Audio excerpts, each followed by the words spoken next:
Bonjour chers élèves.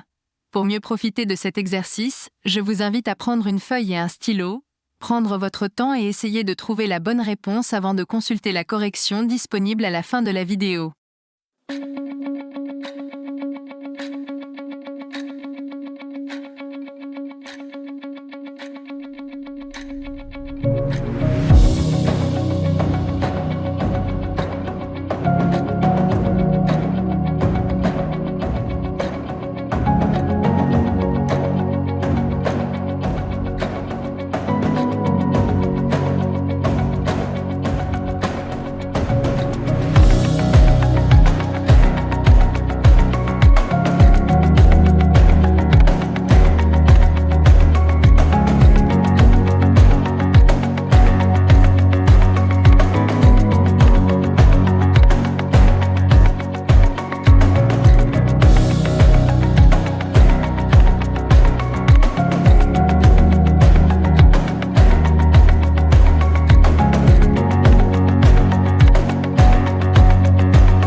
En utilisant la dérivation, nous pouvons calculer certaines limites.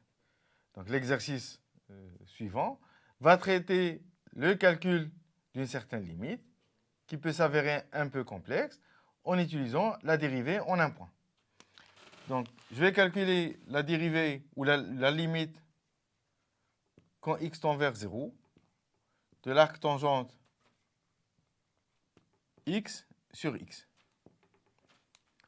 Je peux le traiter en faisant un changement de variable, en posant l'arc tangente c'est y, ça va donner y sur tangente y. Et nous savons par cœur que la limite quand x tend vers 0 de tangente y sur y, c'est 0, c'est 1. Sauf que, moi j'aime pas que j'apprenne par cœur. Je peux voir cela comme étant la limite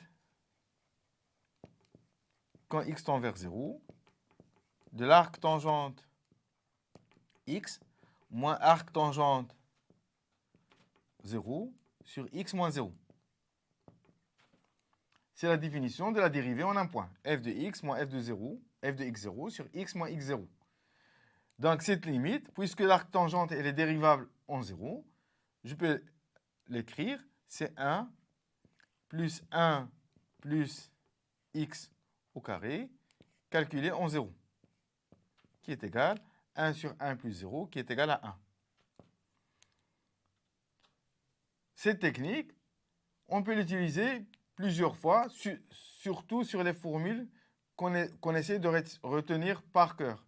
Par exemple, la limite de sinus de x sur x, lorsque x tend vers 0.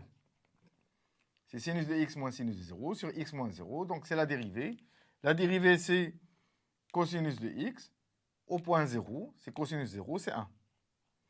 De même, la limite, quand x tend vers 0, de cosinus x moins 1 sur x, donc c'est cosinus de x moins cosinus 0 sur x moins 0, c'est la dérivée de la fonction cosinus au point 0. La dérivée de la fonction cosinus, c'est moins sinus de x. Au point 0, c'est 0.